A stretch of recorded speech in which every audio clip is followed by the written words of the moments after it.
they always made sure that they had some kind of provision. And I think because the generation now, we haven't experienced scarcity.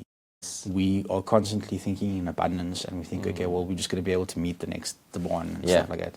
And that's where the problem comes in, is because you constantly, you're living off future earnings, essentially. Gotcha. And then something happens to that for future earnings, and now you're in a situation where you can't back it up. And it's a typical thing we see with business owners.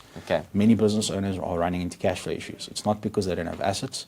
And if you look at anyone that has got financial statements in their business, the most important thing is not the income statement or the balance sheet, it's the cash flow statement. Because the cash flow statement is basically your blood in the business. It's going to tell you whether you're going to survive for the next 12 months.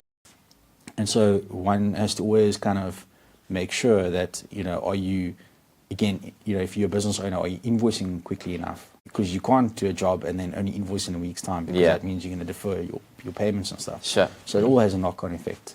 No, true. The final one that you wrote about in the article was retail specials. Now, this is a big one because we find that it can't happen quick enough. You go through Christmas, before you know it's Easter stuff products, before you know it's Valentine's Day. So it's just knock-on effect all the time.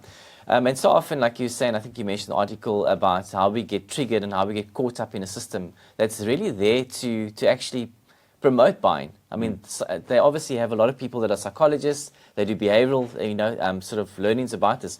But what are some of the things that you've experienced that retail specials really pull people in, and before you know it, you're buying stuff you actually don't really need? Yeah.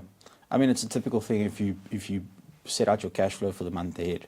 You know, there's that saying where it says you're either a slave to money or you're a master of money.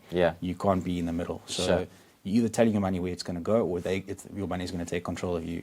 And so when it comes to your cash flow statement for the month ahead, if you haven't budgeted for, let's say, 1,000, if you budget 1,000 rand, and here comes a special, and you don't have that money, the worst thing you can do is, even if there is a special, is to go and spend that money, because you're essentially going to put yourself in a position where you're not going to be able to afford it. It's a different story if you maybe say, well, I've got 1,000 rand somewhere else that I was allocating for something else, and I'm going to shift that. So it's just reallocation, really. Yeah, reallocation of money. But the worst thing we can do is to, even if that is 100%, or not 100% discount, but a massive discount, even if you don't have the money, don't buy it, because you're going to basically sit yourself in a position where you're going to have all the stuff at home, and you're going to be no cash flow. And, you know, and that's why there's a typical thing where people say, they go through Christmas because they've now bought all these fancy things, and now January comes, they have to sell all the things that they've just bought at a massive discount.